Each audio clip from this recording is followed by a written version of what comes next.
All right, real quick about this article that just came out from Tyler Dunn or whatever his name is about the Bears dysfunction last year in 2024. Apparently, there are three parts of the article. I think two parts are out right now. I'm just talking about the tidbits that I've seen on Twitter and people responding.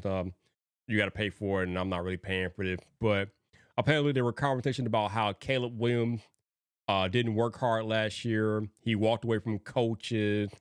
He didn't take time to learn the playbook. He didn't know plays, different things like that, blah, blah, blah. And then later on in the article, it talks about Ryan Poles and the process that he undertook for selecting Caleb Williams, and about how Poles didn't even look at other quarterbacks and different things like that. And if people in the room weren't on board with Caleb Williams being the pick, then their opinions weren't really taken seriously and different things like that.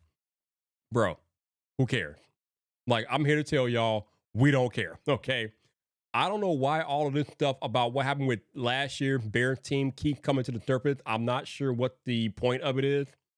The Bears are in an entirely new situation right now going into this season.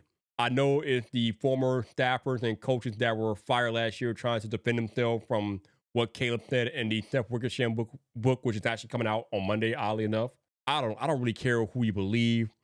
There are three sides to every story. There's his side, there's their side, and then there's the truth, right?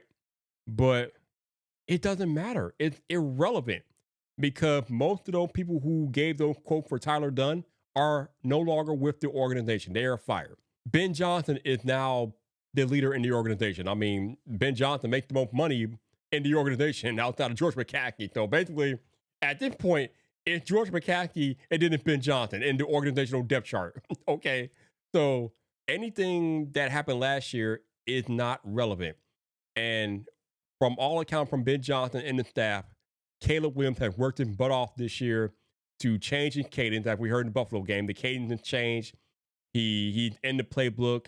He stays late to try to, understand what's going on. And not only understand what the playbook is what's going on with the playbook, he's also understanding where every one of his teammates are on the field for a particular play, so he can understand how that play is supposed to function the correct way and different things like that. So this drama that keeps coming out around the Caleb Williams is just ridiculous. And the problem is it's not really going to go away until the Bears start winning. So hopefully they'll come out all cylinder firing on Monday night and just annihilate the Vikings, and then we can just shut up about this stuff at least for a week. But it's just I don't understand, man. It's like Amon-Ra St. Brown said on this podcast recently with Roma Doomsday. People just hate on Caleb Williams. Just I don't know. It's like the end thing to do this year or whatever. I don't understand, man. It's like that dude is going out there minding his business, trying to be the best football player that he could be.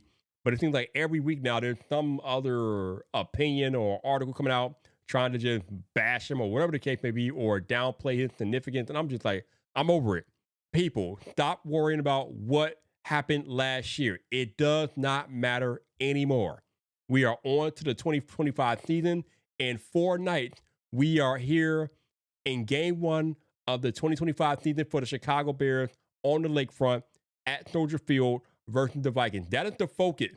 Anything that happened last year with the coaching staff that's no longer in the building, I could care less. I don't care if Caleb Williams walked away from Tommy Brown during the game last year. Who cares? Tommy Brown is no longer here. Matt Eberflus, Shane Waldron are no longer here. I don't care what they experienced last year with Caleb Williams. It doesn't matter. All that matters now is how Caleb Williams and Ben Johnson mesh together to get the team back on the winning track. Anything else is unneeded noise. Ignore the noise.